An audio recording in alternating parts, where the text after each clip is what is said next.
qui a été menée il y a un petit moment, mais qui m'intéresse beaucoup. Alors c'est une activité qui est relativement aveugle aussi, qui est l'activité de visite des travailleurs sociaux dans des familles d'enfants placés dans l'aide sociale à l'enfance. Alors ce qui m'a intéressé à la suite des travaux de ce groupe formation professionnelle dans lequel on a intégré le langage, et qui m'intéresse beaucoup, c'est le fait que c'est une activité qui n'a pas de prescription.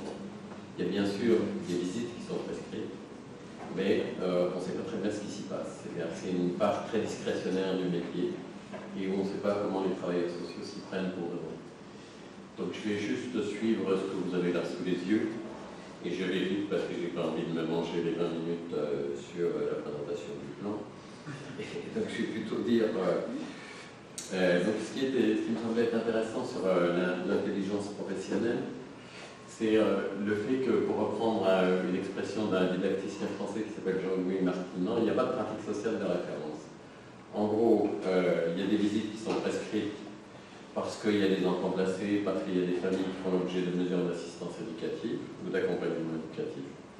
Mais on est dans une activité interactionnelle très discrétionnaire, c'est-à-dire qu'on ne sait pas très bien comment ça se passe.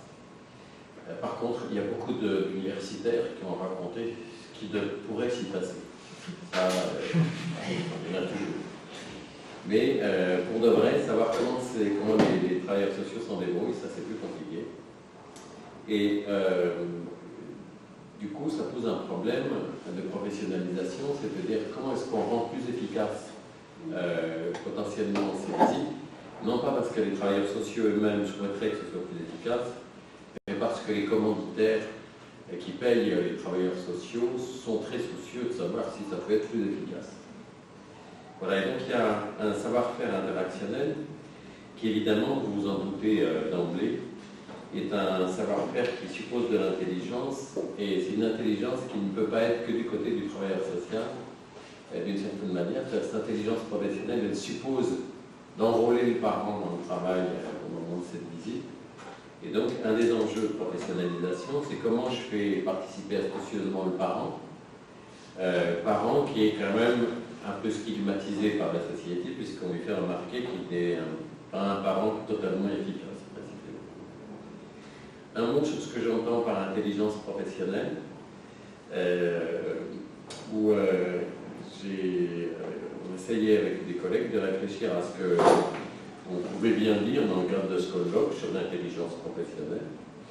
Alors, un des points qui nous semblait intéressant, c'était que, précisément, pour les professionnels à propos desquels on s'interroge s'ils sont professionnellement intelligents, c'est finalement une sorte de combinaison entre des raisonnements, des gestes professionnels, évidemment du discours, et puis des mouvements moteurs qui parfois trahissent, comme vient de le faire remarquer à Stéphane auprès de Lucille. Il dit: tu fais les gestes. Eh bien oui, alors notre Lucille, effectivement, nous montre, est en pleine action, pendant qu'elle essaye de nous faire comprendre quelque chose. Alors, il y a un point qui me semble-t-il intéressant, c'est qu'on s'interroge peu sur la notion de professionnel. En fait, vous avez remarqué, on glisse en permanence dans ce colloque entre intelligence du travail, ou intelligence au travail et intelligence professionnelle. Alors, je pense que c'est une vraie question, c'est-à-dire que l'une nourrit l'autre, probablement. Il y a une intelligence du travail qui nourrit une intelligence professionnelle. Mais le professionnalisme, c'est une communauté de métiers qui est une communauté, voilà, avec une reconnaissance institutionnelle qui fait que cette intelligence, elle est ou non professionnelle. Ce qui pose une question autour de...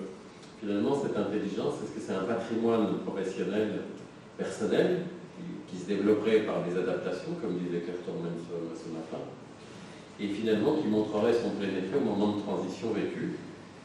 Et là, la transition induite par les travailleurs sociaux, elle leur est imposée par l'institution qui leur dit: vous êtes trop long, vous vous occupez trop longtemps des familles, si vous pouviez passer de 6 mois à 3 mois, ce serait quand même beaucoup mieux. J'y vais un peu à l'âge, mais c'est quand même ça qui se passe. Et donc, finalement, l'interaction avec les parents, elle met un peu au défi l'intelligence professionnelle des travailleurs sociaux, de l'aide sociale à l'enfance. et notamment à travers les visites de suivi de mesures judiciaires, si vous entendez mesures judiciaires, qui mobiliserait une sorte de savoir-faire caché, donc qui n'est pas connu, qui est de savoir conduire l'interaction, une interaction qui favoriserait la participation du patient, du parent, pardon. Par-delà l'asymétrie de position sur laquelle je vais revenir maintenant. Alors, ce qui est intéressant aussi, me semble-t-il, c'est que cette interaction, elle prend place dans une relation de service. Elle doit être plutôt plus exactement relativement intelligente professionnellement. Et d'une certaine manière, l'idée de cette interaction intelligente, on va dire, c'est d'arriver à suivre à la fois la prescription, mais la prescription, c'est une relation très asymétrique, c'est-à-dire qu'un parent qui fait l'objet d'une mesure judiciaire ou dont l'enfant est placé se sent pas dans une égalité de position, évidemment, avec un travailleur social. C'est quelque chose qui est aussi une activité dans laquelle l'interaction est très forte, parce qu'il va s'agir de, malgré cette asymétrie initiale de position, de construire justement un point de vue commun, ou en tout cas d'avoir quelques bases communes pour comprendre dans quelle situation est la famille à l'instant T, quand le travailleur social la visite. Et puis évidemment, comme ces visites elles sont prévues, et c'est pour ça que je vous ai mis un plateau de jeux de Go, chacun anticipe à l'avance et essaye de construire des jeux de position pour finalement développer un argumentaire qui permette de faire le travail. Donc prescription, activité interactionnelle, anticipation. Alors, je vais très vite sur la prescription parce que ça nous prendrait trop de temps, c'est pas forcément le plus intéressant. Mais en gros, si vous voulez, une visite aux familles, ça sert à prendre de l'information sur l'évolution d'une mesure, puis ensuite le travailleur social va rédiger un rapport qu'il va remettre au juge après l'avoir lu une fois aux parents. Alors il s'agit que, évidemment, les parents entendent le rapport, et s'ils n'ont rien à dire sur le moment, l'affaire est faite, c'est-à-dire que ça va être relu devant le juge, et c'est à ce moment-là souvent que les parents découvrent qu'en fait les mots qui ont été utilisés ont des possibilités d'interprétation diverses.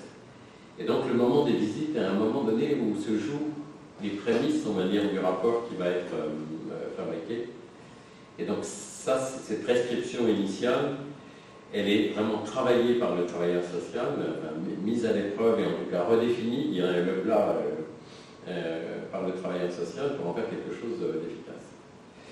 Alors, juste en termes d'activité interactionnelle, j'ai mis sous asymétrie au pluriel parce que je vous ai parlé de l'asymétrie de position, qu'on connaît bien, qui est relativement évidente. Mais il y a aussi une asymétrie de fin poursuivie. Finalement, le travailleur social, lui, il vient faire son job de visiteur pour le rapport au juge, mais les fins poursuivies par les parents, c'est quand même récupérer leur gosse le plus vite possible, retrouver l'intégrité, on va dire, de parentalité. Et donc les moyens qui sont mobilisés sont disproportionnés, enfin, il y a une sorte de déséquilibre, si vous voulez, dans les moyens qui sont mobilisés par les uns et les autres. Troisième niveau d'asymétrie, c'est la maîtrise de la langue orale et écrite. On est avec des parents qui, des travaux en France, j'imagine que c'est peut-être la même chose au Québec qu'en Suisse au moins, et peut-être dans d'autres pays. C'est que ces parents ne sont pas forcément très à l'aise, ne manient pas la langue écrite de manière régulière, et puis il leur échappe finalement tout un code de la logique judiciaire, qui fait que c'est un peu compliqué. Donc en termes de connaissance des codes interprétatifs aussi, c'est vraiment une activité interactionnelle sous contrainte. Et puis enfin, ce qu'on peut dire, c'est que c'est une rencontre qui est soutenue par un jeu d'anticipation. Alors, ce qui est clair, c'est que de part et d'autre,